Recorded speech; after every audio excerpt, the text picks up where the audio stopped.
A few years later, we passed the Missouri Compromise of 1850, which said that, first, Texas would surrender its claim to New Mexico, over which it had threatened war, as well as its claims north of the Missouri Compromise line. It transferred its crushing public debt to the federal government and retained the control over El Paso that had been established earlier in 1850, with the Texas Panhandle thrown in at the last moment. Second, California's application for admission as a free state with its current boundaries was approved, and a southern proposal to split California at the parallel 35 degrees north to provide a southern territory was not approved. Third, the South avoided adoption of the symbolically significant Wilmot Proviso, and the new New Mexico Territory and Utah Territory could in principle decide in the future to become slave states, even though Utah and a northern fringe of New Mexico were north of the Missouri Compromise line, where slavery had previously been banned in territories. In practice, these lands were generally unsuited to plantation agriculture, and their existing settlers were non-Southerners uninterested in slavery.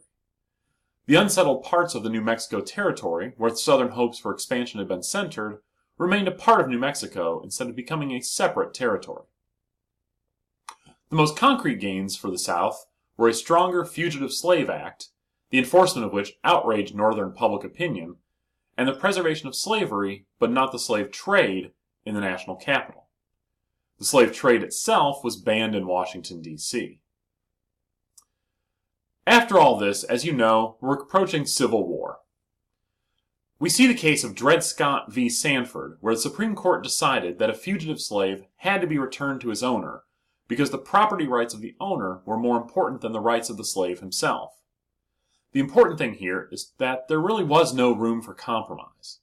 The court had to either affirm the practice of slavery or effectively end it with this case.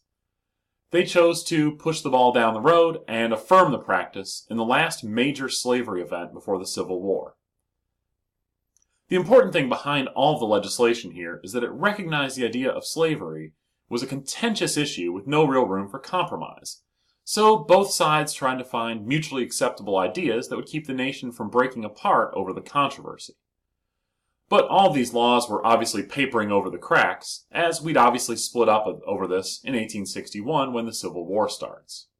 So the Civil War ends, and, spoiler alert, the North wins. As part of the surrender, Southern states were forced to ratify the Civil War amendments. The 13th Amendment granted formal emancipation, ending the practice of slavery in all of the states. The 14th Amendment granted citizenship to all former slaves, and due process of law to all citizens of the United States of America. The 15th Amendment guaranteed the right to vote, although we know that actual access was limited even in northern states. We also began to see congressional Republicans losing control in the South. Despite dominating Southern legislatures for a few years after the Civil War, this ended by 1877 when white Democratic candidates had won back control in Tennessee and Virginia. At this point, all of the former Confederate states had reverted to Democratic control, which they would stay under for the next 80, 90, 100 years. African Americans briefly enjoyed some power and social status after the Civil War, but quickly began to lose that power and status. We saw vigilante violence increase from the KKK and other similar groups, while simultaneously commitment from Northern Republicans waned. They would pass laws, but these laws were largely symbolic because they provided no enforcement mechanism, meaning they could be ignored. This suited Southern governors just fine, who began to engage in the idea of massive resistance to the federal government taking away states' rights. This also suited Northern legislatures fine, because they got to take credit for and feel good about passing legislation without actually doing anything about any of the real problems. It's a great example of the white moderates that Dr. King warned us about in his letter from the Birmingham jail.